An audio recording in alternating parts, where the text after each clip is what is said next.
guys, welcome back into the video. Happy Friday. Today we have some things to discuss.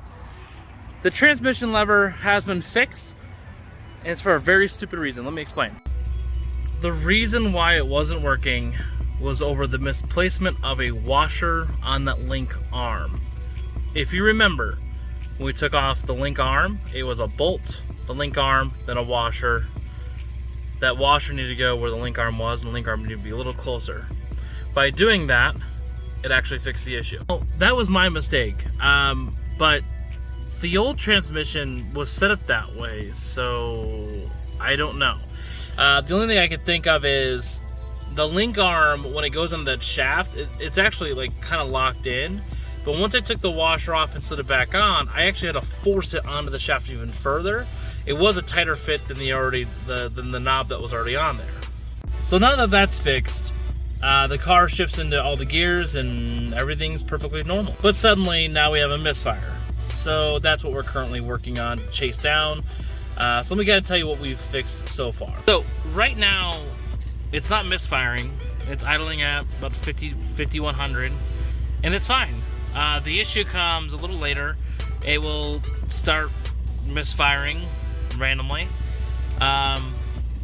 Cylinders 1, 2, and 3, it says, is misfiring. So the first thing I thought was the spark plugs, and we did replace those. Now, with replacing the spark plugs, that didn't quite fix the issue. It did make it run a little better, and then the misfiring is happening less often, but it still does happen. Like I said, it mostly happens after the car does get warmed up pretty much. And the car is up to operating temperature right now, and it's not misfiring, so it's not just that, it's something else that's triggering it. I was at AutoZone yesterday. I did replace the coil packs, and that didn't make a difference. So we put the coil packs back on and returned those. And I also added the Chevron high mileage fuel injector cleaner. So we threw that into the tank and then filled it up. And we've burned about 40 miles of driving since then, maybe less than that even. And it seems to help a little bit. But today it hasn't happened yet. So we're gonna keep chasing this to see what it is.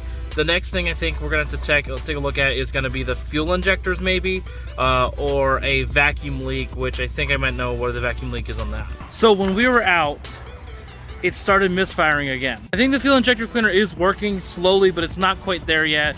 So I'm gonna keep running it when I can, and as soon as it starts misfiring, I'm gonna turn it off. Couple codes I'm getting, like I said, it's saying cylinders 1, 2, and 3, random misfire, and O2 sensor bank 2 are all thrown code.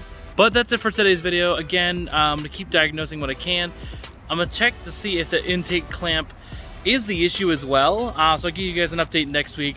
I'll see you guys around. Stay safe and have yourself a great day.